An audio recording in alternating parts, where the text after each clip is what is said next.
Mga kalapatids, may dagit na naman pala tayo. Ito, napakagandang ibon, no?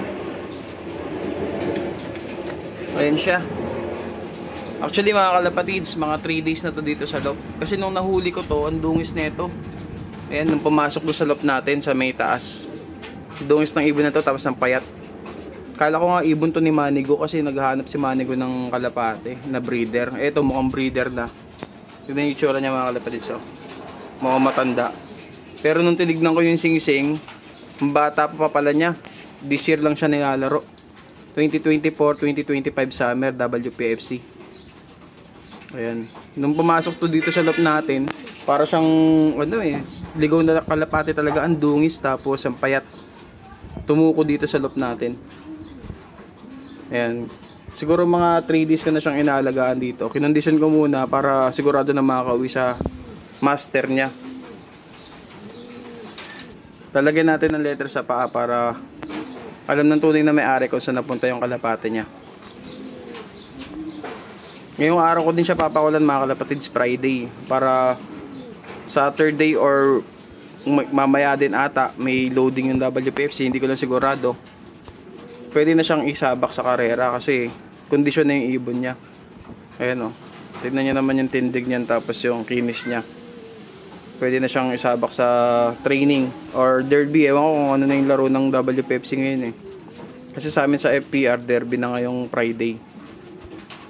Ito nga mga kalapatids, yung ilalagay natin sa paa ng huli natin kalapate. Ayan, pangalan natin tapos number natin para alam ng may-ari kung saan napunta yung kalapate niya. Lagyan na natin sa paa niya. Ito nga pala yung ring number mga kalapatids ng kalapate. WPFC 2024-2025 summer 262665. Ayan yung number niya. Panlaro talaga siya ngayong summer race.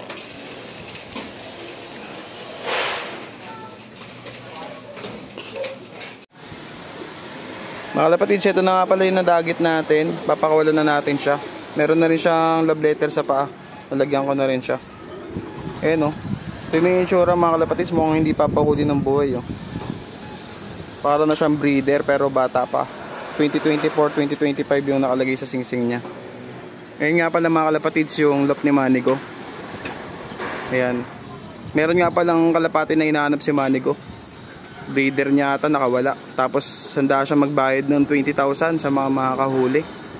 Kaya sana maibalik yung kalapati niya mga kalapatids. Mukhang importante sa kanya yun. Yan, kala ko nga ito na yun mga kalapatids. Swerte ko sana meron akong 20,000 sakaling ako yung nakahuli. Babalik ko lang sa kanya. Ang lapit lang namin mga kalapatids no? Loop nyo. Kitang kita dito sa loop ko. Yan mga kalapatids, papakulan na natin siya. Yun grabe yung paggaspas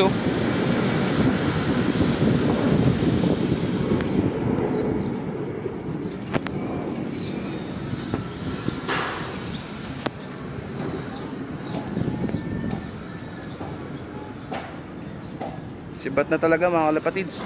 Lakas na ibon. Layo niya na.